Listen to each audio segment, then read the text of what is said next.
why do we eat, right?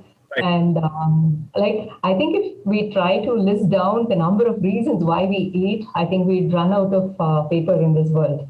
Of course, I'm joking, but the only genuine reason for us to eat is hunger, right? And that's how our ancestors were.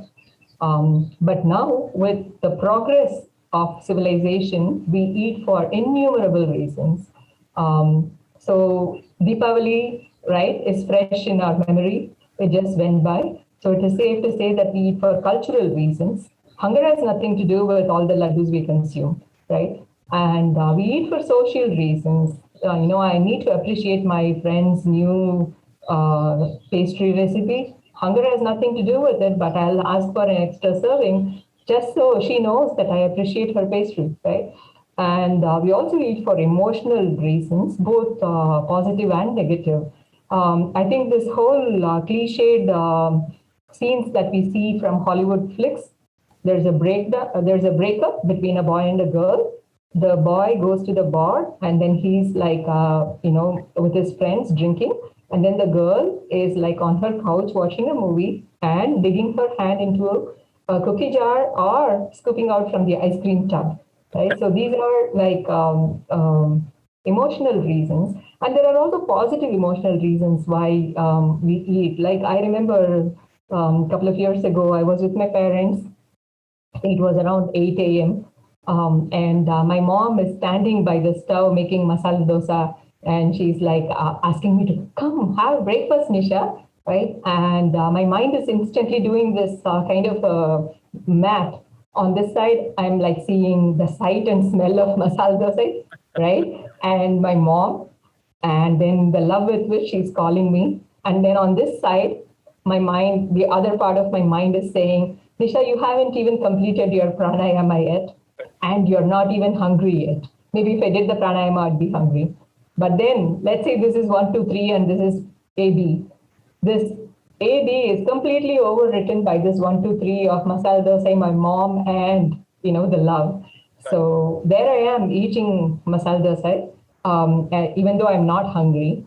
The only thing that saved me that day is that I ate without internal conflict. I ate it knowing that this is what I'm doing, right? So we need to picture in that conflict-free state of eating into the equation. It's not like every day I can cheat myself and then have a conflict-free state, but only once in a while it works. And so we don't want to eat when we are angry. We don't want to eat when we are emotionally upset. We don't want to eat when we are confused. So the only reason we want to eat is when we are hungry. And of course, sometimes we eat for no reason because we don't know what else to do. Like at home, my son is like the self-appointed food police for me, and not for himself, but for me. So, I was just down in the kitchen at 11 or 11:30, munching on a banana. And he came by and asked, Amma, what are you doing? I said, I'm eating a banana. And he's like, why are you eating a banana? Are you hungry? No, I was just working on something and it wasn't flowing well. And I didn't know what else to do. I came to the kitchen and I saw the banana and here I am.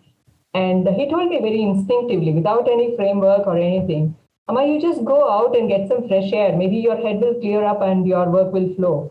If you eat that banana, you're just going to be more gooey like that banana. Your brain is going to be more gooey like the banana. You're not going to flow. So I think those are many reasons, right? Most of the time, when we need to eat subtle food, we end up eating gross foods.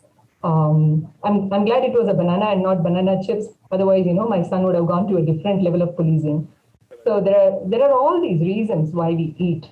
And while we can appreciate all of them, I think it is more important to be aware of each of them and come up with some vocabulary, maybe, if I could have told my son that I'm not eating a banana, I'm indulging in a banana, right? Or I'm indulging in a pastry, that itself kind of builds circuits or wiring in our brain that says, you're not eating, you're just indulging.